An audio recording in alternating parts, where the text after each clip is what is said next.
திருச்சபை, மிஷனரி சிந்தை உள்ள திருச்சபை, சீஷர்களை உருவாக்குகிற திருச்சபை, ஜெபிக்கிற திருச்சபை, குடும்பத்தை முக்கியப்படுத்துகிற திருச்சபை, சுவிசேஷ பணி செய்கிற திருச்சபை, வாழ்க்கையை மாற்றுகிற திருச்சபை, எல்லாருக்குமான திருச்சபை. ஆமேன், அல்லேலூயா.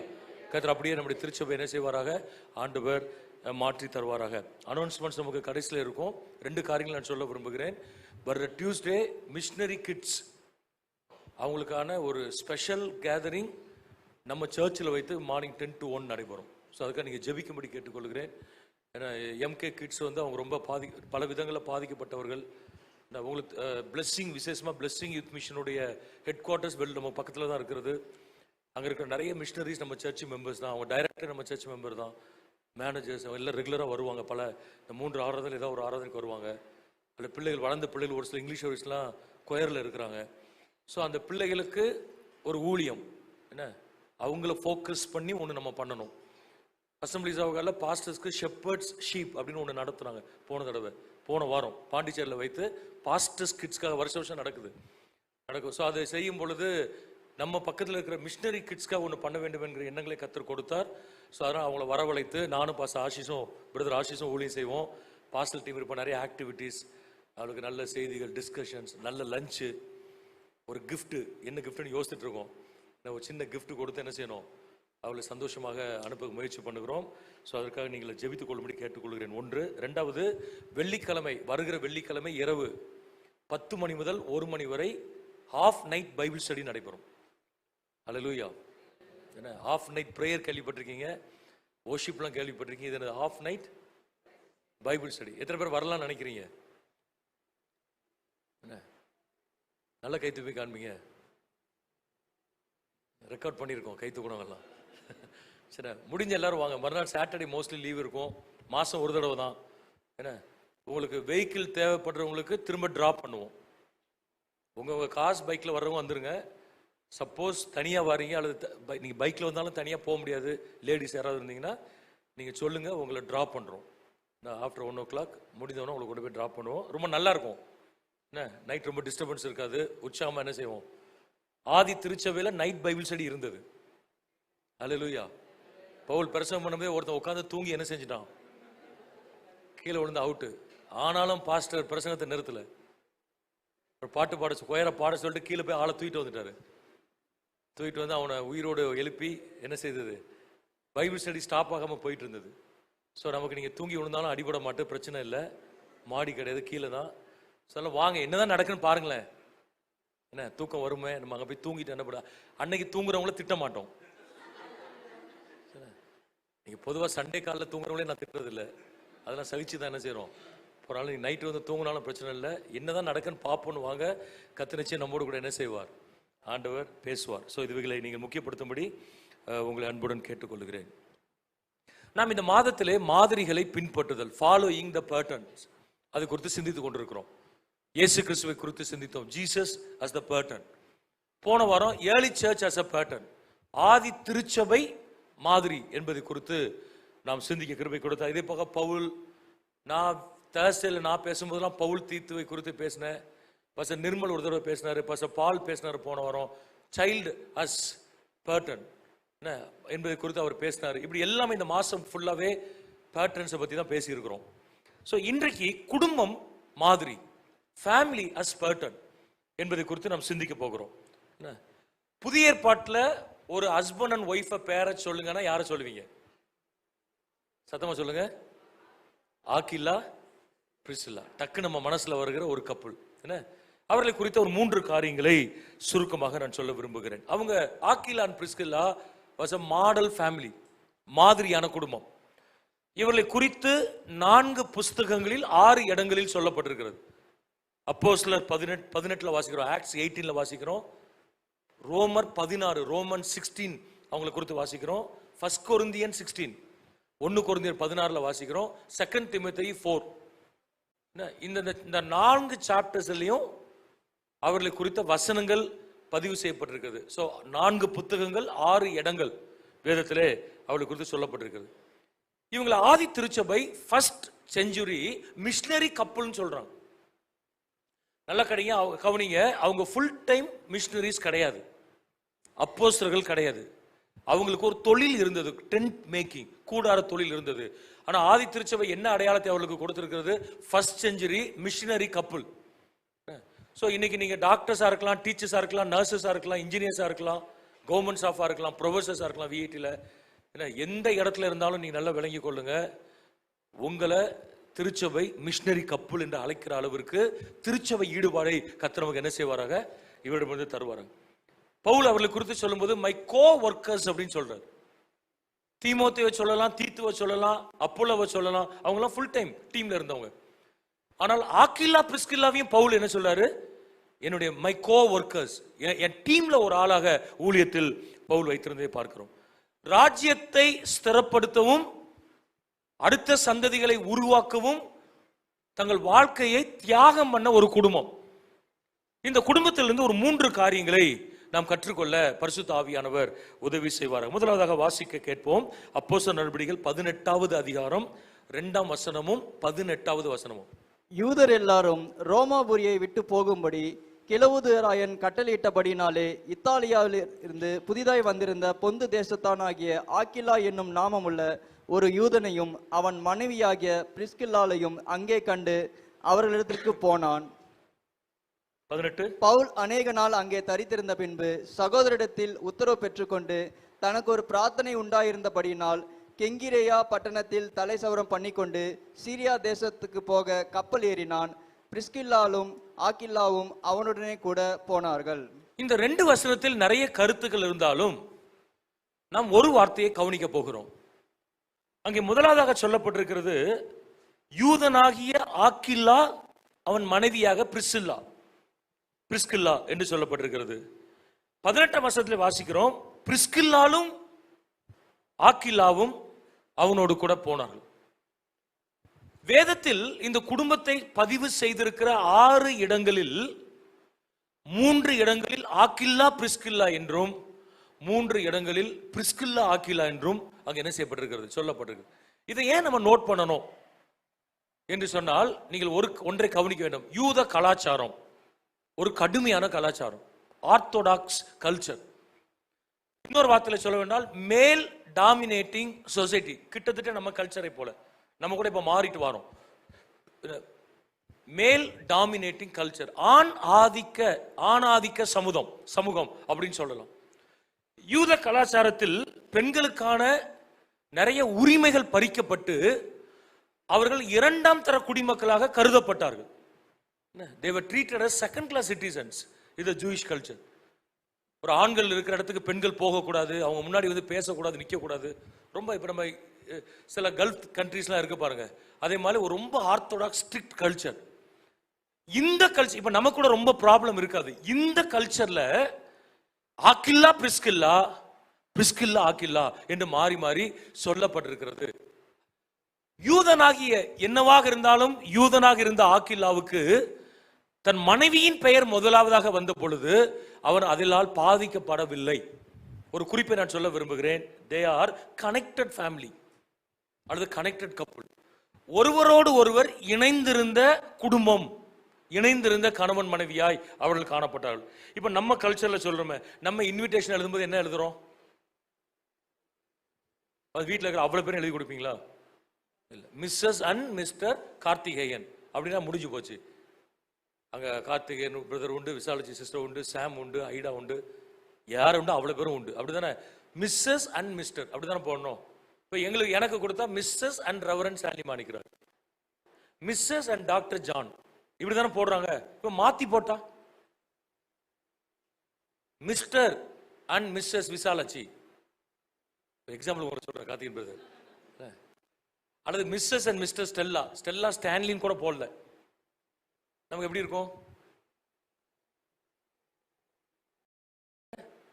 இப்ப சர்ச்சில் உட்காந்துட்டு பாஸ்டர் அதெல்லாம் ஒன்றும் பிரச்சனை இல்லாமோ, வீட்டில் பெரிய பிரச்சனையா இருக்கும். இப்ப தெரியாத ஒருத்தர் கொடுத்துட்டாரு, பரவாயில்ல, அவருக்கு உன் பேர் தெரிஞ்சிருக்கு போட்டு போயிட்டு. வீட்டில் ஒருத்தர் பண்ணிட்டாரு, நீங்க தான் தாய் மாமா.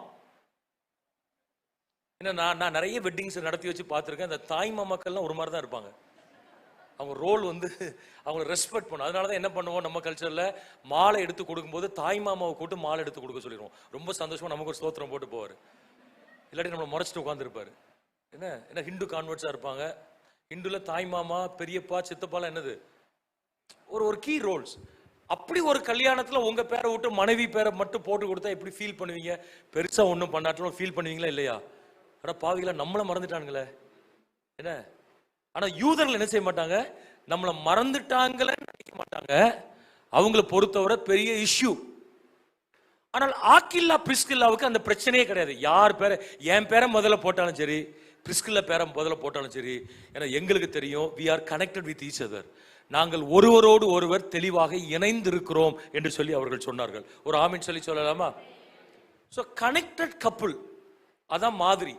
இணைந்திருக்கிற குடும்பம், தேவனோடு இணைந்திருக்க வேண்டும், ஒருவரோடு ஒருவர் இணைந்திருக்க வேண்டும். You get connected with God, get connected with each other. ஹஸ்பண்டோடு இணைந்திருக்கணும், ஒய்ஃபோடு இணைந்திருக்கணும், பெற்றோர்களோடு இணைந்திருக்கணும், பிள்ளைகளோடு இணைந்திருக்கணும்.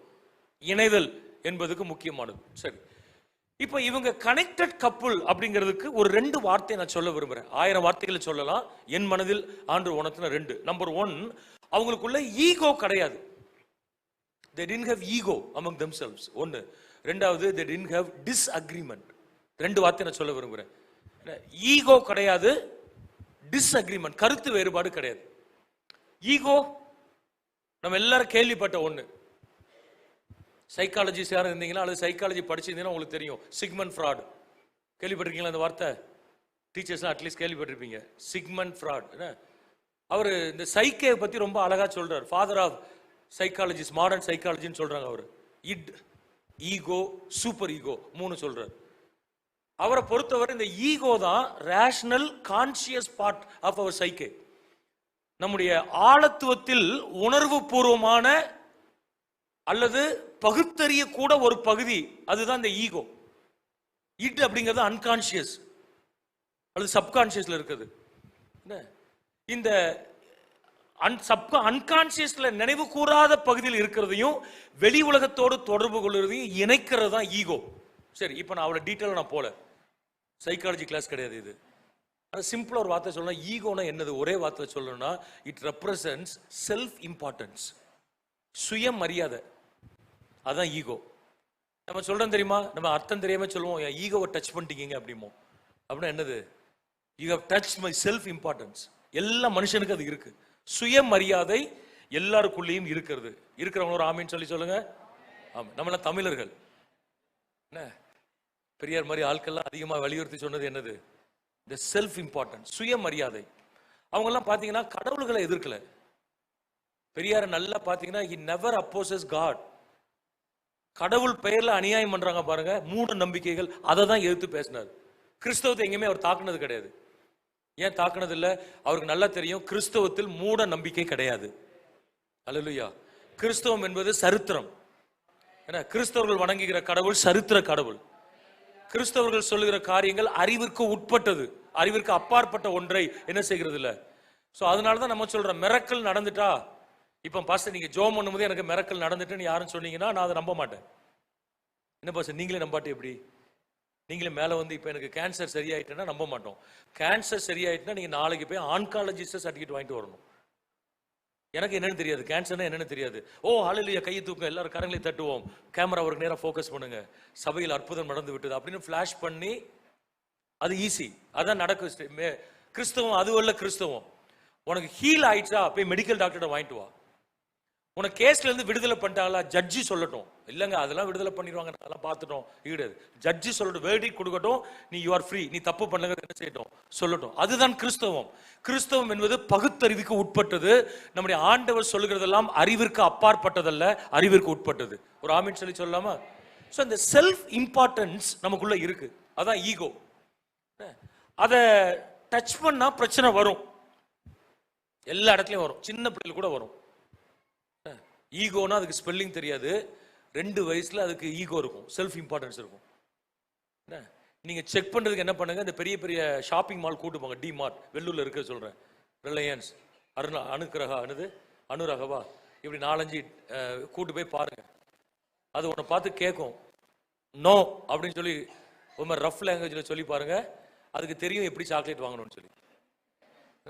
அங்க இருக்க 4 பாட்டில தூக்கி கீழே போட போகும், ஜாம் பாட்டிலாம் தூக்கி என்ன செய்யும், போகும், போறது வேகமா ஓடும். நீங்க பார்த்துருப்பீங்க இந்த கடைகளை போய் இந்த குட்டீஸ்லாம் பண்ற அட்ராசிட்டிஸை பாருங்க, வேகமா போய் அதுக்கு வேண்டியது ஒரு 10 ரூபா டெய்ரி மில்க். அதை வாங்கி கொடுத்தீங்கன்னா நீங்க நிம்மதியா ஷாப்பிங் பண்ணலாம். நீங்க பாத்திருக்கீங்களா? அந்த ட்ராலிலே ஒண்ணு உட்காந்துருக்கும். பார்த்துருக்கீங்களா? ட்ராலியில முன்னாடி உட்காந்துருக்கும், அது கையில ஒண்ணு இருக்கும். அப்போதான் நீங்க நிம்மதியா வாங்க முடியும். இல்லைன்னா நீங்க தூக்கி தூக்கி வெளியே போடும். என்ன ஏன்? அது ஈகோவை டச் பண்ணியிருக்கோம். அதுக்கு தெரியாது ஈகோ நம்ம செல்ஃப் இம்பார்ட்டன்ஸை டச் பண்ணிட்டாங்க இவங்க சும்மா அப்படிலாம் அதுக்கு தெரியாது. ஆனா ரியாக்ட் பண்ணும். So whenever somebody is touched our ego or our self importance, we will react negatively. இப்போ போலீஸ் கான்ஸ்டபிள் நம்மளை நிறுத்துறாரு கிரீன் சர்க்கிள்ல, என்ன ஹெல்மெட் போடல அல்லது பெல்ட் போடல, எதுக்கோ ஒன்று நிறுத்துறாரு, அல்லது லைட்டு போடல, இறங்கு அப்படிங்கிறாரு. இறங்குங்க சார்பாரு. நம்ம உடனே என்ன செய்யணும்? இறங்கணும். நமக்கு ஒரு ஐஜி தெரியுமா இருக்கும், அவர் சென்னையில் இருப்பாரு, ஃபோன் அடிச்சா எடுக்க மாட்டாரு. ஏன்னா எங்களுக்கு ஐபிஎஸ் ஆஃபீஸர் தெரியும், நான் அதெல்லாம் பார்த்துக்கிறேன் அப்படின்னு இங்கே இறங்கலன்னா இறங்குடாம் பாரு அடுத்தல. அப்படி இறங்கினா டமான்னு ஒன்று என்ன செய்வார்? சோட்டில் விடுவார். உங்களுக்கு அப்படி மயக்கம் வர்ற மாதிரி இருக்கும். அதுக்கப்புறம் நீங்கள் இறங்குவீங்க. இறங்கி எனக்கு அவர் அந்த ஐபிஎஸ் தெரியும், எங்கள் மாமா தான், அதை முதலே சொல்லியிருக்க வேண்டியதுதானே சார்.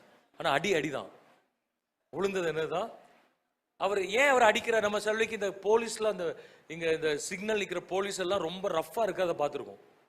பார்த்துருக்கீங்க? ஒன்று கடுமையான வெயில். இப்போ ஆண்டோட கிருபையில இந்த சீசன்ல மழை, வெயில், டென்ஷன், அவன் சொன்னதை கேட்க மாட்டான். இது மாதிரி நிறைய ப்ரெஷர்ஸ் இருக்கும். நிறைய பேர் அவருடைய ஈகோவை டச் பண்ணுவாங்க. ஸோ உங்க ஆஃபீஸ்ல, உங்க வீட்டில், சர்ச்சில், எங்கெங்கெல்லாம் ஈகோவை ஆட்கள் டச் பண்றாங்களோ, remember we will react negatively. அப்படிதானே? ஆனா இந்த ஈகோ இல்லாத ஒரு இடம் எங்கதான் இருக்கணும்? வீடு. ராமன் சொல்லி சொல்லுங்க. வீட்டில் என்ன இருக்கக்கூடாது? ஈகோ இருக்கக்கூடாது. உப்பெல்லாம் ரொம்ப கம்மியா போட்டு சாப்பிடணும். அப்பதான் ஈகோ என்ன செய்யும் உங்களுக்கு? அங்க போயிட்டு நான் யார் தெரியுமா, நான் தான் husband, you do what I say. நீ டேடியா நான் டேடியா அப்படின்னு 3 வயசுல கேட்கலாம். 18 வயசுல நீ டேடியா நான் டேடியா போயான்ட்டு போயிடுவாங்க. அதனால பிள்ளைகள் வளர இப்படிதான் ட்ரீட் பண்ணணும். ஃப்ரெண்ட்ஸ் வளர ஃப்ரெண்ட்ஸ். 5 வயசுல அதனால பழமொழியே சொல்லியிருக்கிறாங்க, 5 வளையாதது வளையாது. 5 வயசுக்குள்ள கரெக்ட் பண்ணலன்னா 17-18 வயசுல அவனை கரெக்ட் பண்ண முடியாது. அவன் எதிர்த்து தான் நிற்பான். நிறைய பேரண்ட்ஸ் சொல்றத கேட்டுட்டோம். எனக்கு 2 பிள்ளைகள் இருக்கிறாங்க, டீன்ஸ் எல்லாம் கடந்த பிள்ளைகள். சீனாவுக்கு 17 தான், என்ன சீவுக்கு 24. எனக்கு 2 பிள்ளைகள் உண்டு. அவங்க வளர்ந்து ஒவ்வொரு ஸ்டேஜையும் கண்ணால் என்ன செஞ்சிருக்கிறோம், பார்த்துருக்குறோம். பிள்ளைகளுடைய டிஃப்ரெண்டா இருக்கும். ஏன்னா ஒரு ஒரு பெரிய ப்ரொஃபஸர் பிஹெச்டி படிச்சவர் நம்ம சர்ச்சில், இன்னொரு இடத்துல உள்ளவர். 2 பேரும் பிஹெச்டி படிச்சவங்க, பெரிய காலேஜ்ல ஒர்க் பண்றாங்க. அவங்க பையனை குறித்து சொல்றாங்க, கேட்க ஓரளவு டிஸ்டன்ஸ் லேட்டி தான் இருக்கு, கேட்க மாட்டேங்கிறாங்க. சொன்னா வயசு என்ன 16, கேட்க மாட்டான். அவருக்கு அது கேட்க மாட்டாங்கிறது அவருக்கு. அவர் சப்ஜெக்ட்ல ஹெச்ஓடி, அவர் டிபார்ட்மெண்ட்ல ஹெச்ஓடியா இருக்கிறாரு, சப்ஜெக்ட் நாலேஜ் பயங்கரமா உள்ளவர். ஆனா பையனை ஹேண்டில் பண்ண தெரியல பாஸ்டர் இருக்கிறாரு. 17 வயசு பையன், அது கேட்கறான், பைக் கேட்கறான், செல்போனை பார்த்துட்டு இருக்கிறான், அதை பண்றான். இதுதானே நிறைய பேரண்ட்ஸோட கம்ப்ளைண்ட். நிறைய பேரண்ட்ஸோட கம்ப்ளைண்ட் இன்னைக்கு தானே, செல்போனே பார்த்துட்டு இருக்கிறாங்க, மீடியாவில் உட்காந்துருக்குறாங்க, எங்க கூட பேச மாட்டேங்கிறாங்க, அதை பண்ண மாட்டேங்கிறாங்க, முறைக்கிறாங்க, பேசினா எரிஞ்சு விழுறாங்க, சவுண்டை கூட்டுறான். மம்மின்னு வெங்காயம் வெட்டும்போது பக்கத்தில் வந்து அமைதியாக நின்னவன் இப்போ மம்மியை முறைச்சு பார்க்குறான். இப்படி எல்லாம் பண்றாங்க. என்ன பண்றது? என்ன இப்பவுமே முறைச்சிட்டு இருக்கீங்க சில பேர். என்ன பண்றது? ஒன்றும் பண்ண வேண்டாம். கனெக்ஷன், என்ன, get connected with each other. ஒருத்தரோட ஒருத்தர் என்ன செஞ்சிருக்கணும்? இந்த ஈகோ என்ன பண்ணும்? 3 காரியத்தை பண்ணும். ஒன்னு, ஈகோ வில் டாமினேட், மேற்கொள்ளும். நீங்க சில ரிலேஷன்ஷிப்ல பார்த்திருப்பீங்க, டாமினேட் பண்ணுவாங்க. என்ன டாமினேஷன்? அதாவது அதிகாரத்தில் இருக்கும் பொழுது சில வேலைகளை கடுமையாக செய்ய வைப்பது டாமினேஷன் கிடையாது. பிளெக்சிபிலிட்டி இல்லாம இருக்கிறதுக்கு பேர் தான் domination. You do what I say, நான் சொன்னதை செய். நான் சொன்னதை செய்ங்கிறது எல்லா அக்கேஷன்ஸும் இருக்கக்கூடாது. நான் சொல்றது உங்களுக்கு புரியும் நினைக்கிறேன். சில விஷயங்கள ஸ்ட்ரிக்டா இருக்கணும், சில விஷயங்கள ரெகுலேஷன்ஸை ஃபாலோ பண்ணணும், அது தப்பே கிடையாது. ஆனா அதே நேரத்தில் என்ன செய்யக்கூடாது? டாமினேட் பண்ணக்கூடாது. நான் ஹஸ்பண்ட், நான் தான் டாமினேட் பண்ண, நான் சொன்னதை செய்யணும், செய், வெட்டிக்கிட்டு உங்க வீட்டுக்கு போ அப்படின்னு சொல்லக்கூடாது. நான் தான் பேரண்ட், நான் தான் டேடி, நான் தான் மம்மி, இஷ்டம்னா சாப்பிடு அல்லது எஞ்சி போ. இதுதான் டாமினேட்டிங். அது ஒரு கிறிஸ்தவ வீடுகள் என்ன செய்யக்கூடாது, இருக்கக்கூடாது. அதை கொண்டுறணும் கொஞ்சம் கொஞ்சமா. ஈகோ ஒன்று. ரெண்டாவது, ஈகோ என்ன பண்ணும்? Ego will disintegrate. நிறைய காரியங்களை ஒழுங்கினமாக்கும். என்ன, நிறைய டிஸ்இன்டகிரேஷன் வரும், நிறைய காரியங்கள் ஒழுங்கினம், சிதைத்தல். அதை நம்ம செய்யக்கூடாது. சண்டே ப்ரோக்ராம் வைக்கக்கூடாதுன்னு பாஸ்டர் சொன்னார்னா வைக்கக்கூடாது. அவர் என்ன சொல்றது, வைப்போம், என்னதான் பண்றான்னு பார்ப்போமே அப்படின்னா அது ஈகோ. இப்போ நான் உங்க யாரையும் சொல்லலை, சரிதானே? யாரும் சொல்லியிருக்காங்க போனன்னு நினைக்க வேண்டாம், கேஷுவலாக சொல்கிறேன். சண்டே ஏன் வேண்டாங்கிறோம்? சண்டே டைம் 3 சர்வீஸ் நமக்கு டைம் ஆயிரும், எல்லாம் பேக் பண்ணி போக 12 மணி ஆயிரும். அதுக்கப்புறம் நீங்கள் அங்கே 4 பேர் காத்திருப்பாங்க. அந்த ஆள் 10லேருந்து உட்காந்துருப்பாரு. என்ன உங்கள் ஃபாதர் என்ன வரமாட்டார ஒழுங்காக நம்மளை மிரட்டிட்டு இருப்பாரு. நாங்கள் 12:30 வந்து நிற்போம். என்ன, எங்களை பார்த்தோன்னா க்ரௌடு டென்ஷன் ஆவாங்க, எங்களெல்லாம் முறைச்சி பார்த்துட்டு இருப்பாங்க. எங்களை முறைக்கும் போது நாங்கள் சொன்னதை கேட்க மாட்டாங்க. அங்கே உட்காந்து ஆராதனைலாம் பண்ண முடியாது. ஸ்தோத்திரம் இயேசுநாதா ஒரு ஸ்டான்ஸா நிறுத்து, சங்கீதம் 127 வாசி, ஆமேன், போ ரிப்பனை வெட்டு சாப்பிட போ. ஸோ அதனால தான் சண்டே வைக்கக்கூடாதுன்னு சொல்கிறோம். நல்லா ரிலாக்ஸாக உட்காந்து நல்லா கர்த்தரை ஆராதிச்சு வந்திருக்கிற ஆட்களுக்கு ஒரு சுவிசேஷ செய்தி கொடுத்து குறைஞ்சது 45 நிமிஷம் ஒரு ஈவெண்ட் நடத்தி கண்ணியமாக நடத்தி கர்த்தரை மகிமைப்படுத்தி நம்ம செய்கிற நிகழ்வுகள் தான் ஆசீர்வாதமாக இருக்கும். ஒரு ஆமேன் சொல்லி சொல்லலாமா? சரி. ஸோ அப்போ நான் சொல்லு, இந்த ஈகோ என்ன பண்ணும்? டிஸ்இன்டகிரேட் பண்ணும். ஏன்னா உங்க மனசுக்கு தெரியும் சில விஷயங்கள் தப்புன்னு, ஆனா ஈகோனால செய்வோம், பாத்துருவோம், நம்மளா அவங்களான்னு பாத்துருவோம், இப்படிதான் அப்படின்னு வாரம் பாருங்க. That will affect the families. இப்போ நான் ஃபேமிலி கான்டெக்ட்ல பேசிட்டு இருக்கிறேன். இன்னொன்னு பாருங்க, மூணாவது, the ego will destroy the relationship in the long run. அந்த தொடர்ச்சியான உறவுகளில் ஈகோ வந்து உறவுகளை கெடுத்துரும். இந்த அழகான அன்பு, love and unity will be spoiled. அதெல்லாம் கெடுத்துரும்.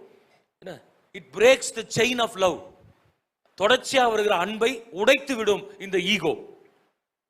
ஆண்டவருக்கு நன்றி செலுத்தணும். ஆக்கில்லா பிரிஸ்கில்லா வாழ்க்கையில ஈகோ இல்லை. ஒரு ஆமீன் சொல்லி சொல்லலாமா?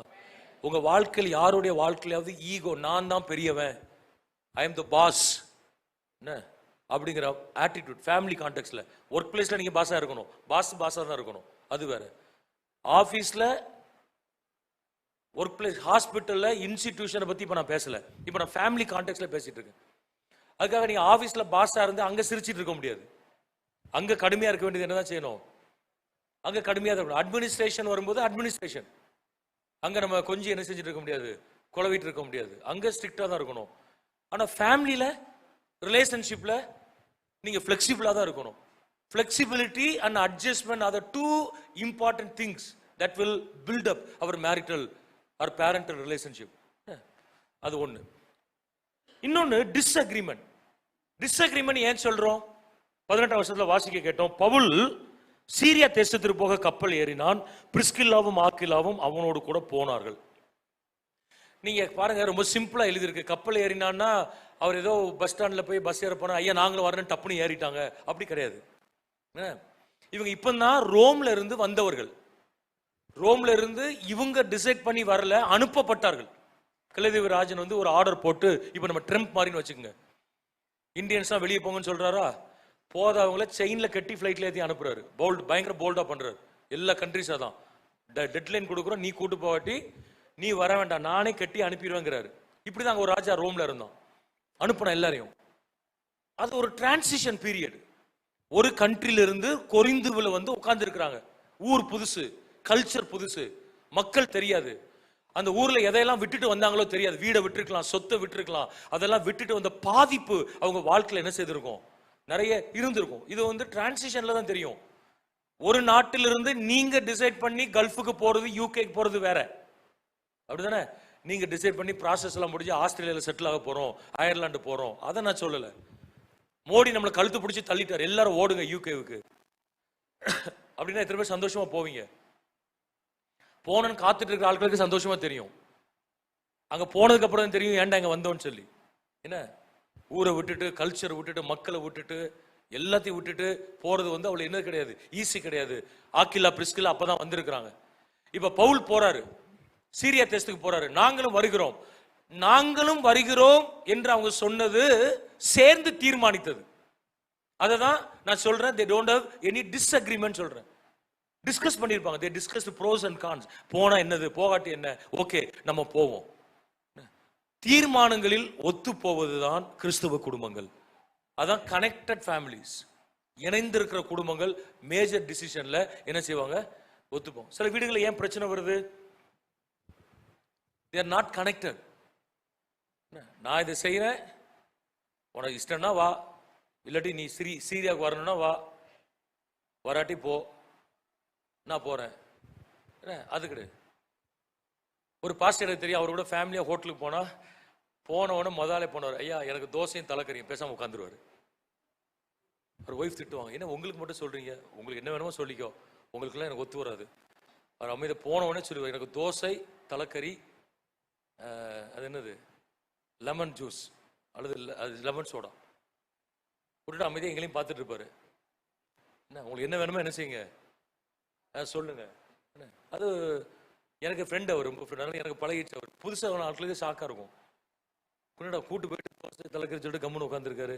உங்களுக்கு என்ன வேணும், உங்களுக்கு என்ன வேணுமோ வாங்கிக்கோ, வாங்கினா வாங்க, வாங்காட்டி போ. என்ன பசிச்சா என்ன செய், சாப்பிடு. என்ன கனெக்டட் ஃபேமிலி அப்படின்னா ஷேரிங் இருக்கும், அங்க கனெக்ஷன்ஸ் இருக்கும், எமோஷனல் கனெக்ஷன்ஸ் இருக்கும். பாருங்க, இந்த எமோஷனலா கனெக்ட் ஆகலைன்னா வீட்டுல ட்ரை ஆயிரும். என்ன எமோஷனலா கனெக்ட் ஆகணும். வீட்டுல வந்து நீங்க இந்த இஞ்சி தின அது மாதிரி உட்கார்ந்துருக்க கூடாது. சில பேர் வீட்லயுமே ஜெம் மாதிரி தான் இருப்பாங்க, அப்படியே முறைக்கிறது, வெள்ளம் வர்றது, ஒரு சிரிப்பு இருக்காது, என்ன ஒரு சந்தோஷம் இருக்காது, ஒரு ஃபன் இருக்காது. வீடுங்கிறது ஒரு பரலோகம் மாதிரி. ஆமென் சொல்லுங்க. என்ன அங்க போயிட்டு ரொம்ப சீரியஸா ஸ்தோத்திரம் ஸ்தோத்திரம் பிரைஸ் லார்ட் ஹல்லேலூயா ஆமென் அப்படிலாம் வீட்டில் சொல்லிட கூடாது. வீடு வேற, சர்ச் வேற, வீடு வேற, மினிஸ்ட்ரி வேற. வீட்டில் சந்தோஷமா இருக்கணும். வீடு என்பது நாமாக இருக்கிற ஒரு இடம். நம்ம நடிக்காத ஒரே இடம் வீடு தான். அப்படிதானே? இப்ப இங்கெல்லாம் நடிச்சுட்டு தான் உட்காந்துருப்போம். தூக்கம் வரும், தூங்க முடியாது, இதனால திட்டிட்டு போடக்கூடாது. அப்படியே ஆமென் ஹல்லேலூயா சொல்லிட்டு வேணா கண்ணாடி கூலிங் கிளாஸ் போட்டு வந்தா பாஸ்டுக்கு தெரியாது, தூங்கமா முடிச்சிருக்காரு. எந்திரிச்சு போகணும்னு தோணும், என்ன செய்ய முடியாது, எஞ்சி போக மாட்டோம். 3 பாயிண்ட் இந்த முதல் பாயிண்டே முடிக்கல, இது என்னமாய் முடியுமோ அப்படின்னு ஒரு கலக்கம் உங்களுக்குள்ள என்ன செய்யும் இருக்கும். நிறைய விஷயங்கள் நம்ம என்ன செய்ய மாட்டோம், கேஷுவலா இருப்போம். என்ன பிரதர் உங்களுக்கு ரொம்ப உட்கார கஷ்டமா இருக்கா? ஆமா பாஸ்டர்ன்னு சொல்ல மாட்டோம். பரவாயில்ல நல்லாச்சு பாஸ்டர், இல்ல அவசியம் தான் பாஸ்டர், இப்படிதானே சொல்லுவோம். இப்படிதான் நம்ம பழகிருக்கோம். ஆமையா சேராய போட்டிருக்காரு, கட்டைய நாங்க சொன்ன சேரு ஹைட் ஆனது, இதே சேர் தான் ஹைட்டு, ஆனா கம்மியா வந்துச்சு. என்ன மாதிரி ஹைட்டான ஆட்கள்லாம் உட்கார முடியாது, அதுல ரொம்ப நேரம் உட்கார முடியாது. நீங்க ரொம்ப நேரம் உட்கார போறது இல்லையே, 1.5 மணி நேரத்துல உங்களுக்கு வீட்டுக்கு அனுப்புறோமே. என்ன அதிகபட்சம் 1.25 மணி நேரம் வீட்டுக்கு அனுப்பிடுறோம். இங்கிலீஷ் சர்வீஸ்லாம் 1.25 மணி நேரம், அவ்வளவு. அதுக்கு மேல நம்ம என்ன செஞ்சிருது இல்லை, வைக்கிறது இல்லை. ஸோ சில சங்கடங்கள் இருந்தாலும் வெளியே நம்ம என்ன செய்ய மாட்டோம். அதான் ஃபிளெக்சிபிலிட்டி, கனெக்டட். ஸோ வீட்டில் அது கனெக்ட் ஆகணும். நீங்க எமோஷனலா கனெக்ட் ஆகலன்னா ட்ரை ஆயிருவீங்க. நல்ல கவனிங்க, emotional separation is the most dangerous one than the legal separation. கோர்ட்டுக்கு போய் நிற்க மாட்டோம், சர்ச்சுக்கு பயந்து, சமுதாயத்துக்கு பயந்து. ஆனா எமோஷனலா ட்ரை ஆகக்கூடாது. அது ஆயில் என்ன செஞ்சுட்டே இருக்கணும், நம்ம அதில் ஊற்றி கொண்டே இருக்க வேண்டும். அப்போ பிள்ளைகளோடு கூட எமோஷனலா டிஸ்கனெக்ட் ஆயிட்டீங்கன்னா உங்கள்கிட்ட பேச மாட்டாங்க. யார்கிட்டயும் பேச, சோஷியல் நெட்வொர்க்ல பேசிட்டு இருப்பாங்க, வேற எங்கேயாவது கனெக்ட் ஆயிடுவாங்க. ஏன்னா பிள்ளைகளுக்கு அதான் பிரச்சனை, கணவன் மனைவிக்கு என்னதான் அதான் பிரச்சனை. ஆனா ஆக்கில்லா பிரிஸ்கில்லா ஒருவரோடு ஒருவர் இணைந்திருந்த குடும்பங்களாய் காணப்பட்டார்கள். ஒரு கரங்களை ஆமீன் சொல்லி சொல்லுமா, அந்த கிருபைகளை கர்த்தர் நமக்கு தருவாராக. 2வது வாசிங்க, அப்போஸ்தலர் 18:3, ரோமர் 16:4. 2 வாசிங்க. அவர்கள் கூடாரம் பண்ணுகிற தொழிலாளிகளாய் இருந்தார்கள். தானும் அந்த தொழில் செய்கிறபடியினாலே அவர்களிடத்தில் தங்கி வேலை செய்து கொண்டு வந்தான். அவர்கள் என் பிராணனுக்காக தங்கள் கழுத்தை கொடுத்தவர்கள். அவர்களை பற்றி நான் மாத்திரமல்ல, புறஜாதியரில் உண்டான சபையார் எல்லாரும் நன்றி அறிதல் உள்ளவர்களாய் இருக்கிறார்கள். 2வது அந்த குடும்பத்திலிருந்து நாம் கற்றுக்கொள்கிற ஒரு காரியம் என்னவென்று சொன்னால், they are committed couple or committed family. அர்ப்பணிக்கப்பட்ட குடும்பம், அர்ப்பணிக்கப்பட்ட கணவன் மனைவியாக இருந்தார்கள். எதற்கு அர்ப்பணித்திருந்தார்கள்? தேவனுக்கும் அவருடைய ராஜ்யத்திற்கும். they are committed to God and to his kingdom. அவருடைய ராஜ்யத்திற்கும் அவருக்கும் அர்ப்பணித்திருந்தார். இந்த வசனத்துல 2 குறிப்பு, 18:3 ஒரு குறிப்பு, 16 ரோமர் 16:4 ஒரு குறிப்பு இருக்கு பாருங்க. பவுலும் அந்த தொழில் செய்கிறவனானபடினால் அவர்களிடத்தில் தங்கி, அந்த வார்த்தை நீங்க கேட்கணும். பால் ஸ்டேட் வித் them, அவங்களோட கூட தங்கி இருந்து. எத்தனை வருஷம் தங்கி இருந்தாரு? 1.5 வருஷம், ஆல்மோஸ்ட் 18 months கொரிந்துல தங்கியிருந்து கொரிந்து திருச்சபையை Pavul ஸ்தாபிச்சார். they accepted the servants of God. அதான் முக்கியமானது. அர்ப்பணிக்கப்பட்ட குடும்பம் சில தியாகங்களை சகித்து கொண்டு சந்தோஷமாய் ராஜ்யத்தின் பணிகளிலே ஈடுபடுகிறார்கள். அவைகளில் ஒன்று ஊழியர்களை அர்ப்பணித்தல், ஊழியர்களை ஏற்றுக்கொள்ளுதல். ஏதோ 2 நாள் வந்து ஒருத்தர் தங்கிட்டு போறாரு, உங்க வீட்டுல மாடி வச்சிருக்கீங்க. பட் நம்ம சர்ச்சில் அதை பழக்கல யாருக்குமே. நமக்கு ரொம்ப கெஸ்ட்டும் வர மாட்டாங்க. ஒன்ஸ் இன் வெல் வருவார். ஆகஸ்ட் மாதம் வெஸ்ட்லி மேக்ஸ்வெல் வராரு. ஸோ ஒன்ஸ் இன் வெல் நல்ல ஒரு குவாலிட்டி ப்ரீச்சர்ஸை நம்ம வெளியே இருந்து கூப்பிடுவோம். ஸோ வரும்போது பே பண்ணி நல்ல ஹோட்டலில் தான் தங்க வைக்கிறோம். வீடுகளிலேயே உங்கள் வீடுகளில் கேட்டால் தங்க வைப்பீங்க. 3வது பெட்ரூம் இருக்கும், மாடி இருக்கும். சில வீடுகள் அப்படி தங்க வைப்பாங்க. ஓகே, ஃப்ரைடே சாட்டர்டே மார்னிங் வந்துட்டு சண்டே நைட்டு போயிடுவார், ஃபைன், பிரச்சனை கிடையாது. 1.5 வருஷம் ஒருத்தர் வீட்டோட இருந்தாருன்னா, அது ஒரு பாஸ்டர் இருந்தாருன்னா நிம்மதியாக இருக்க முடியுமா? நீங்கள் நிம்மதியாக டிவி கூட பார்க்க முடியாது. மேலே உட்காந்துருப்பாரு. என்ன சிஸ்டர் பிரிசில்லா சவுண்ட் ஒரு மாதிரி வருது? என்ன பவுல் வந்து ரொம்ப சாஃப்ட் பாசெல்லாம் கிடையாது. தப்புன்னு தெரிஞ்சா லெஃப்ட் அண்ட் ரைட்டு கொடுத்துருவாரு. பேதுருவை எதிர்த்தாரு, முகமுகமாக நான் அவரை எதிர்த்தேன் அப்படிங்கிறாரு. பேதுரு எதிர்த்தானா ஆக்கிலாவை விட்டா வச்சிருப்பாரு. என்னப்பா ஏதோ சீரியல் சத்தம் கேட்டுச்சு உன் வீட்டில், என்ன பிரச்சனை நினைச்சிருப்பாரு. 1.5 வருஷம் ஒரு பாஸ்டர் உங்க வீட்டில் தங்கி இருந்தானே எப்படி இருக்கும்? திடீர்னு வந்துட்டு போகிற விசிட்டிங்கே நமக்கு தலைவலியா இருக்கு. நான் திடீர்னு விசிட்டிங் வருவேன். பீரியாடிக்கில் நான் பண்றது இல்லை, டைம் கிடையாது. பாலும் நிர்மலும் பண்ணுவாங்க, ரெகுலராக விசிட் பண்றாங்க, வருவாங்க. இப்போ மே மாதம் லீவு, பால் வெக்கேஷன் போயிருக்காரு, நிர்மல் பிரான்ச்சஸ் போயிருக்காரு, வருவாங்க. அவங்க டைம் அதர் மினிஸ்ட்ரிஸ்ல இதையும் கண்டுபிடிச்சிருவாங்க. நீட் பேசிஸ்ல நானும் வருவேன். சில இடங்களுக்கு தோணும், திடீர்னு தோணும், போய் நிற்பேன். நானும் ஸ்டெல்லாம் போய் நிற்போம். திடீர்னு பாஸ்டர் வந்தது அதிர்ச்சியா இருக்கு உங்களுக்கு, அப்படிதானே? சொல்லிட்டு வாங்க பாஸ்டருங்கிறீங்க, சொல்லிட்டுலாம் வரமாட்டான். சொன்னா நீங்க கண்டதையும் வாங்கி வச்சிருப்பீங்க. டீ டைம் போனாலே இடியாப்பமோ சிக்கனையும் வாங்கி வச்சிருக்கீங்க. அதுக்கு பயந்து தான் சொல்லாம வர்றது. என்ன சொல்லாம வந்து வயிறு கெடுக்க திடீர்னு வந்து நிற்கிறது. திடீர்னு ஒரு பாஸ்டர் வந்தாலே வந்துட்டு 10-15 நிமிஷத்துல ½ அன் ஹவர்ல போயிடுவாரு. அதுக்கு நம்ம என்ன பாடாது படுறோம்? 1.5 வருஷம் ஒருத்தர் தங்க வச்சிருந்தா ஆக்கிலா பிரிஸ்கில்லா தங்க வைத்திருந்தார்கள். அல்லேலூயா. ஏன் ஒரு பாஸ்டரை 1.5 வருஷம் வச்சிருக்கிறதுடைய சிக்கல் வேற, அப்படிதானே? பாஸ்டர் இல்லை, இன்னொரு விசுவாசியை வச்சிருந்தாலே ரிஸ்க் தான். நான் எங்க ரிலேட்டிவ் வீட்டுக்கு போயிருந்தோம். அங்க ஒரு வயசான அம்மா செல்ல சத்தமா வச்சு சீரியல் பார்த்துட்டு இருக்கு. அப்ப அந்த சிஸ்டர் சொல்றாங்க, உள்ள போய் பாரு, பாஸ்டர் அவரு, கொஞ்சம் கூட மரியாதை இல்லை. அந்த அம்மா காது கேட்கல, என்ன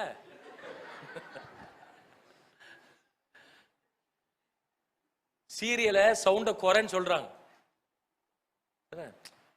அப்ப இப்போ உள்ள ஆட்களுக்கெல்லாம் கொஞ்சம் கொழுப்பு தானே. கெஸ்டா வந்திருந்தாலும் ஒரு பாஸ்டர் வந்திருக்காரு, ரிலேட்டிவ் தான் அவரு. ஆனாலும் சீரியல் போனதுக்கு அப்புறம் பார்ப்போம், 3 நாள் போயிடுவாரு. அந்த 3 நாள் பார்க்குறீங்கன்னா செத்தா போயிட போறோம். சில பேருக்கு அந்த சீரியல் அதே உட்காந்து ஹெட்ஃபோன்லாம் மாட்டி, வயசான ஆட்களுடைய தொந்தரவு பெரிய தொந்தரவு தான். காதும் சரியா கேட்காது, சவுண்டை ஃபுல்லா வச்சுட்டு வீடியோவும் பார்க்கணும், காதும் கேட்கணும். என்ன அப்போ எனக்கு தான் ஆச்சரியமா இருந்துச்சு. 1.5 வருஷம் பவுல தங்க வச்சு ஆக்கிலா பிரிஸ்கில்லா என்ன பண்ணாங்க? ஏன் பண்ணாங்க? அதுதான் அர்ப்பணிப்பு. ஒரு ஆமீன் சொல்லி சொல்லாமா? பவுலுக்காக அல்ல, ராஜ்யத்திற்காக. அதுல சில அசௌகரியங்கள் உண்டு, டிஸ்கம்ஃபர்ட்ஸ் உண்டு, சில பிரச்சனைகள் உண்டு. என்ன வந்தாலும் பரவாயில்ல, எங்களுக்கும் அவருக்கும் இருக்கிற உறவு ஆழமானது. எதுவரை அவங்களுக்குள்ள நல்ல உறவு இருந்தது? 2 தீமோத்தேயு 4 ஆல்மோஸ்ட் லாஸ்ட் லெட்டர் ஆஃப் பால், கிட்டத்தட்ட வாழ்க்கையில கடைசி கட்டத்தில் எழுதின ஒரு கடிதம் தீமோத்தேயுக்கு எழுதுறாரு. அதுல 19வது வசனத்துல சொல்றாரு, தீமோத்தேயுவே, நீ பிரிஸ்கில்லா ஆக்கிலாவை கண்டால் என் வாழ்த்துதலை அவர்களுக்கு என்ன செய். ஆல்மோஸ்ட் 15 to 20 இயர்ஸ், அவ்வளவு தூரம் அந்த லாங் லாஸ்டிங் ரிலேஷன்ஷிப் அவர்களுக்குள்ளே இருந்தது. காரணம் என்னவென்று சொன்னால் அர்ப்பணிப்பு. என்ன அர்ப்பணிப்பு? 1. 2வது, ரோமர் 14 வாசிக்கிறோம், என் பிராணனுக்காக தங்கள் கழுத்தை கொடுத்தவர்கள். ஆங்கிலத்தில் ஒரு மொழிபெயர்ப்பு அழகா சொல்லப்பட்டிருக்கிறது, they have risked their own lives to save mine. என்னை பாதுகாப்பதற்கு தாங்கள் மரிப்பதற்கு ஒப்பு கொடுத்தவர்கள். நீங்க நல்லா கவனிங்க, இந்த வசனத்தை 2 கண்ணோட்டத்துல பார்க்கணும். ஒன்னு எழுத்தின் படியான கண்ணோட்டம், இன்னொன்னு ஓமையின் படியான கண்ணோட்டம். லிட்ரல் வியூ, மெட்டபோரிக்கல் வியூ, 2 வியூஸ் இருக்கு. எழுத்தின் படியாக பிராணனை கழுத்தை ஒப்பு கொடுத்தார்கள் என்ன அர்த்தம்? யூதர்களிடமிருந்து எதிர்ப்பு வந்திருக்கலாம். ஏன்னா யூதர்களுக்கு பவுலை பிடிக்காது. போகிற இடங்கள்லாம் பிரசங்கம் பண்ணுவாரு, சத்தியத்தை சத்தியமா சொல்வாரு. அது யூதர்களுக்கு சிக்கலை உண்டாக்கும். அதனால யூதர்கள் எதிர்ப்பார்கள். நாங்கள் எதிர்க்கிற ஒருவனுக்கு நீ சப்போர்ட் பண்ற, அதான் ஆக்கிலா பிரிஸ்கில்லாவை எதிர்ப்பதுக்கு ஒரு காரணம். தி அப்போஸ்ட் ஆக்கிலா அண்ட் பிரிஸ்கில்லா. ஒன்னு. இன்னொன்னு, ரோம அரசாங்கம் அவர்களை மிரட்டி இருந்திருக்கலாம். they could have threatened Aquila and Priscilla for supporting பால். ரெண்டையும் சமாளிச்சாங்க. நீங்க நல்லா கவனிங்க, தப்பான ஆட்களுக்கு நீங்க நிறைய பேர் சப்போர்ட் பண்றாங்களா இல்லையா? மீடியால பாக்குறோம். ஒருத்தன் தப்பு பண்ணியிருப்பான், மாரல் விஷயத்துல மாட்டியிருப்பான், ஃபைனான்ஸ்ல மாட்டியிருப்பான், உபதேசத்துல மாட்டியிருப்பான், கோளாறு பண்ணியிருப்பான். இவனுக்கு சப்போர்ட் பண்ற ஒரு பெரிய கூட்டம் இருக்கு கிறிஸ்டியன் சர்க்கிள்ல. XRY யாரோ ஒருத்தர், நான் பொதுவா சொல்றேன். நீங்க சில பேர் நினைப்பீங்க, அதை நினைச்சிக்கங்க, ஒன்றும் பிரச்சனை இல்லை. ஏன் இவங்களுக்குலாம் சப்போர்ட் பண்றாங்க? அவங்க எல்லாம் fan. they are not disciples, they are fans. அதனால அண்ணனுக்கு ஒண்ணு, ஐயாவுக்கு ஒண்ணு, மாமாவுக்கு ஒண்ணு என்ன செய்ய மாட்டோம், நாங்க விட மாட்டோம் அப்படின்னு வர்ற ஃபேன்ஸ் அவங்க. இயேசு கிறிஸ்து நம்மள ஃபேனா இருக்க அழைக்கல, நம்மள சீஷர்லா இருக்கும்படி தான் இயேசு அழைத்திருக்கிறான். அவன் என்ன தப்பும் பண்ணட்டுங்க, நாங்க சப்போர்ட் தாங்க பண்ணுவோம், அவன் ஃபேன். ஆனா சத்தியத்திற்கு விரோதமா பண்றோம், நாங்க அதை கண்டிப்போம், அவன் சீஷன். சரி, இப்ப நம்ம கண்டிக்கிறோம்னா மீடியால போய் கண்டிக்க வேண்டாம். நீங்க ஃபேன் கூட போய் சண்டை போட்டீங்கன்னா அவன் உங்க கழுத்தை எடுப்பான். அவன் லாங்குவேஜ் ரொம்ப லோக்கலா இருக்கும், சண்டைக்கு வருவான். ஆனா அவன் தரம் கட்டவங்க. ஸோ டோன்ட் ஃபைட் இந்த சோஷியல் மீடியா. அதை விட்டுறணும். அவங்களெல்லாம் கழித்து விடப்பட்டவர்கள், அவங்கள பத்தி நம்ம மைண்ட் பண்ணக்கூடாது. நம்மை பவுலை போல ஆளை கண்டுபிடித்து சத்தியத்திற்கு சத்தியமா நிற்கிற ஆளுக்கு ஆதாரமாக இருக்க வேண்டும். ஆக்கிலா பிரிஸ்கில்லா அதான் சொன்னாங்க, என்ன எதிர்ப்பு வந்தாலும் பரவாயில்ல, நாங்கள் சத்தியத்திற்காக நிற்போம். ஆமென். பவுலுக்காக நிற்போங்கிறது கிடையாது. we are not for Paul, we are for the kingdom concern. ராஜ்யத்திற்காக நிற்கிறோம். ராஜ்யத்திற்காக நிற்கிறோம் என்று சொன்னால் ராஜ்யத்திற்காக நிற்கிற மனிதர்களை நாங்கள் சப்போர்ட் பண்ணுவோம். ஒரு ஆமீன் சொல்லி சொல்லலாமா? சரி, மெட்டாபோரிக்கல் லாங்குவேஜ், ஓமை கண்ணோட்டத்தில் எடுத்தா என்னது? அப்படி ஒரு எதிர்ப்பு வரல, ஒரு பிரச்சனை அரசாங்கத்திலிருந்து வரல. அப்புறம் ஏன் தங்கள் கழுத்தை ஒப்பு கொடுத்தார்கள் பவுல் சொல்லி இருக்கிறாரு. நாம் எப்படி எடுத்துக்கொள்ளலாம்? Deep sacrifices and selfless life. ஒரு ஆழமான தியாகமும் ஒரு சுயநலம் இல்லாத வாழ்க்கை. சுயநலம் இல்லாத வாழ்க்கை கூட பவுல் அப்படி சொல்லியிருக்கலாம். ராஜ்யத்திற்காக, திருச்சபைக்காக, ஊழியர்களுக்காக அவர்கள் என்ன செய்தார்கள்? தங்களை சிக்கலுக்கு உட்படுத்தினார்கள் என்பதை சொல்லியிருக்கிறோம். காரணம் என்னவென்று சொன்னால் கமிட்மெண்ட், அர்ப்பணிப்பு. So do we have such commitments in our lives? அப்படிப்பட்ட அர்ப்பணிப்பு நமக்குள்ள இருக்கிறதா? சிந்தித்து பார்க்கணும். அப்படிப்பட்ட அர்ப்பணிப்பு நமக்குள்ள இருக்கிறதா? Are we ready to accept the real servants of God and respect them? உண்மையான தேவ மனிதர்களை ஏற்றுக்கொண்டு கனம் பண்ணுவதற்கு நாம் ஆயத்தமா இருக்கிறோமா? நீங்களே உங்களை கேட்டு பாருங்க. Are we willing to take risk for the kingdom of God? ராஜ்யத்திற்காக ரிஸ்க் ஏதாவது எடுத்திருக்கிறோமா? What are the risk have we taken so far? இதுவரை என்ன ரிஸ்க் எடுத்திருக்கீங்க தேவனுக்காக? யோசிங்க. கிளம்பி சர்ச்சுக்கு வரதே ரிஸ்க் தான் பாஸ்டர் அப்படி சொல்லக்கூடாது. ஞாயிற்றுக்கிழமை கிளம்பி வண்டி எடுத்துட்டு சில்க் மில் வர்றதே பெரிய ரிஸ்கா தான் என்ன செய்யுது? அதுவல்ல risk. What are the risks have you taken so for? என்ன ரிஸ்க் ராஜ்யத்துக்கு எடுத்துக்கொள்கிறோம்? சபைக்காக என்ன ரிஸ்க் எடுத்திருக்கிறோம்? ஊழியம் வளருவதற்கு என்ன ரிஸ்க் எடுத்திருக்கிறோம்? என்ன தியாகங்களை பண்ணியிருக்கிறோம்? அர்ப்பணிப்பு இருக்கிற இடங்களிலே தியாகங்கள் இருக்கும். Committed people, committed couple will sacrifice so many things. Committed couples are selfless couples. சுயநலம் இல்லாத, தியாகமாக செயல்படுகிற, ராஜ்யத்தின் சிந்தை கொண்ட, தேவனுக்காக எதையாவது செய்ய வேண்டும் என்கிற பாரம் உள்ள ஒரு குடும்பமாய் ஒரு கணவன் மனைவியா என்ன செய்வார்கள்? காணப்படுவார்கள். நம்ம ஆண்டோட கேட்கணும், எங்களுக்கு அர்ப்பணிப்பை தாரும் ஆண்டவரே. ராமின் சொல்லி சொல்லாமா? எங்களுக்கு உலகத்துல வேலை இருக்கலாம், குடும்பம் இருக்கலாம், நாங்கள் செய்ய வேண்டிய எவ்வளவு காரியம் இருக்கலாம். But we want to be the committed couple. ஒரு அர்ப்பணிக்கப்பட்ட குடும்பமாய் நாங்கள் என்ன செய்கிறோம்? நாங்கள் இருக்க விரும்புகிறோம். இந்த காலகட்டத்தில் திருச்சபைக்கு ஆக்கில்லாக்கள், பிரிஸ்கில்லாக்கள் தேவை. என்ன, ஒருவரோடு ஒருவர் இணைந்து இருக்கிறது மாத்திரமல்ல, திருச்சபையோடு கூட இணைந்து அர்ப்பணிக்கப்பட்ட கூட்டத்தை கர்த்தர் நமக்கு என்ன செய்வாராக? தருவாராக. கடைசியாக அப்போஸ்தலர் 18:26 வாசிங்க. அப்போஸ்தலர் 18:26. அவன் ஜெபாலயத்தில் தைரியமாய் பேசத் தொடங்கின பொழுது ஆக்கில்லாலும் பிரிஸ்கில்லாலும் அவன் பேசுகிறதை கேட்டு அவனை சேர்த்து கொண்டு தேவனுடைய மார்க்கத்தை அதிக திட்டமாய் அவனுக்கு விவரித்து காண்பித்தார்கள். மூணாவது வார்த்தை நான் சொல்ல விரும்புகிறேன். they are caring couple, அது கேரிங் ஃபேமிலி. கரிசனை உள்ள குடும்பம், கரிசனை உள்ள கணவன் மனைவி அப்படி சொல்லலாம். ஒரு நாள் ஜெபாலயத்துக்கு போயிருக்கும் பொழுது அப்பல்லோ பிரசங்கம் பண்றாரு. அப்பல்லோ யாருன்னா அவர் ஒரு யூதன், அலெக்சாண்ட்ரியா பட்டணத்தில் பிறந்த ஒரு யூதன். நல்ல ஒரு ஃபயரி பிரீச்சர். அவர் ரொம்ப தீவிரமாய் வைராக்கியமாய் தைரியமாய் பேசுகிற ஒரு பிரசங்கியார். வெல் எஜுகேட்டட் அப்பாஸ்டல், ரொம்ப படிச்சவர் அவரு. இப்ப அவற்றுள்ள ஒரே ஒரு ப்ராப்ளம் என்னன்னா, யோவான் ஸ்தானத்தோட நின்னுட்டாரு. அப்படிதான் பைபிள்ல சொல்லப்படுது. He stopped with the baptism of the John. அதை தாண்டி இயேசுவோடைய ஞானஸ்தானம், மனம் திரும்புவதற்கின்ற ஞானஸ்தானம், ஆவின் அபிஷேகம், இப்படி நிறைய ஆழமான சத்தியங்கள் ஒரு சீக்வன்ஸ்ல இருக்கு. ஸோ ஆக்கிலா பிரிஸ்கில்லா கவனிச்சாங்க. ஓகே, இவன் நல்ல பிரசங்கம் பண்றான், ஆனா ஒரு பாயிண்ட்டை மிஸ் பண்றான். ஒரு முழுமையான செய்தி என்ன செய்யல. வயசுல குறைஞ்ச சின்ன பையன், சர்வீஸ் முடிஞ்சுன்னா ஹாய் பாஸ்டர் பிரைஸ் தலான்னு சொல்லி வீட்டுக்கு போல அவங்க. அவனை அப்போலோவை வீட்டுக்கு அழைத்து கொண்டு போனார்கள். வீட்டில் தங்க வச்சாங்க, சாப்பாடு கொடுத்தாங்க. என்ன சொல்லலாம், அவர்கள் நீங்க கீழே இருக்க வசனத்துல நீங்க வாசிக்கலாம், அவர்கள் தேவனுடைய மார்க்கத்தை திட்டமாய் அவனுக்கு என்ன செய்தார்கள், விவரித்து கொடுத்தார்கள். They revealed to him the ways of God more completely. ஒரு மொழிபெயர்ப்புல இருக்கு. சில சத்தியங்களை விளக்கி கொடுத்தாங்க. தம்பி நீங்க நல்ல பிரசங்கம் பண்றீங்க, உங்க பிரசங்கத்தை குறை சொல்லல, but it's not complete. Doctrinal பெர்ஸ்பெக்டிவ்ல அது கம்ப்ளீட் ஆகல. ஸோ அதெல்லாம் அவனுக்கு சொல்லி கொடுக்குறாங்க. பவுல் அப்போல்லாம் அதை ஏற்றுக்கொண்டார். ஆக்கிலாவும் பிரிஸ்கில்லாவும் சாகர வரை அப்போஸ்தலராக மாறவில்லை, கூடார தொழில் செய்து அப்படி போயிட்டாங்க. மிஷனரி கப்பல் அவங்களுக்கு சொல்லப்பட்டிருக்கு. ஆனா அவர்கள் உருவாக்கின ஒருவன் பெரிய அப்போஸ்தலனாய் மாறினான். பட்டணங்களுக்கு ஆசீர்வாதமாய் கர்த்தர் என்ன செய்தார், இன்னும் தெளிவை பெற்றுக்கொண்டு ஒரு கிறிஸ்டல் கிளியர் மெசேஜ் அப்போல போகிற இடங்கள் எல்லாம் கொடுத்ததற்கு இவர்கள் ஒரு காரணமாய் இருந்தது என பார்க்கிறோம். ஸோ அதனால சொல்றோம், they had concern towards next generation. அடுத்த சந்ததி மேல ஒரு பாரம். நிறைய பேர் அது இல்ல, நிறைய ஆர்கனைசேஷன்ல இல்ல.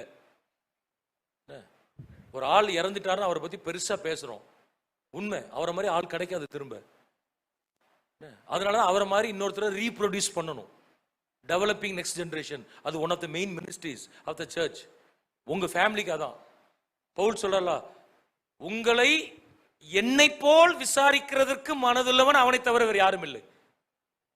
அவனை நான் ஏன் இந்த சர்ச்சில் பாஸ்டா வச்சுட்டு போறேன் அப்படின்னா, நான் என்ன பண்றேனோ அதே அவனும் பண்ணுவான். ஏன், அந்த அளவுக்கு அவனை நான் ட்ரெயின் பண்ணியிருக்கிறேன். ஆமீன் சொல்லி சொல்லாமா?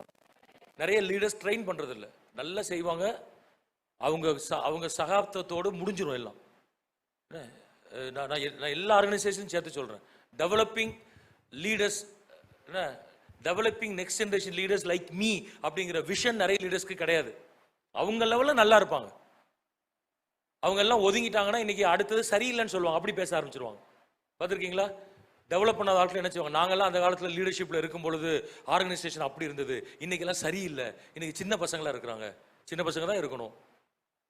என்ன வயசாயிட்டு எல்லாரும் என்ன தான் செய்யணும், ஒதுங்க தானே செய்யணும். ரிட்டையர்ட் ஆகி ஒதுங்கணும், அல்லது இந்த உலகத்தோடு கடந்து போய் ஒதுங்கணும். அப்போ இன்னொருத்தன் வருவான், அவன் கண்டிப்பா வயசுல சின்ன பையனா தான் இருப்பான், அவன் அடுத்த ஜென்ரேஷன் சேர்ந்தவன தான் இருப்பான்.